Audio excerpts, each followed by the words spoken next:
السلام علیکم، آپ دیکھ رہے ہیں ہورائزن نیوز ایچ ڈی۔ خبر شامل کرتے ہیں ساہیوال سے۔ ساہیوال میں ڈاکٹرزہی کوروناایس اوپیز کی دھجیاں اڑانے لگے، ویڈیو وائرل ہو گئی۔ کلینک پر مریضوں کا بے تحاشا رش، حکومتی احکامات ردی کی ٹوکری کی نظر۔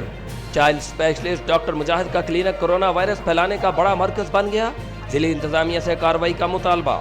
کورونا وائرس کی تیسری لہر پہلے سے بھی زیادہ خطرناک بتائی جا رہی ہے۔ اس ضمن میں حکومتی حلقے اور عوام شدید پریشانی کا شکار ہیں اور صوبہ بھر میں دفعہ 144 کا نفاذ کیا گیا ہے۔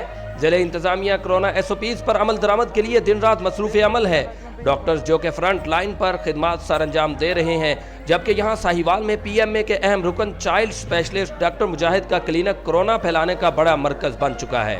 مذکورہ کلینک میں کورونا ایس او پیز کو یکسر نظر انداز کیا جا رہا ہے، مریضوں کو بٹھانے کے لیے انتظامات نہ ہونے کے برابر ہیں۔ کلینک کے اندر اور باہر شدید رش ہے، جس کی ویڈیو وائرل ہو گئی ہے۔ عوامی سماجی حلقوں نے ضلع انتظامیہ سے نوٹس لے کر کارروائی کا مطالبہ کیا ہے۔ رپورٹ محبوب چودھری، سرپرست اعلیٰ، ہورائزن نیوز ایچ ڈی۔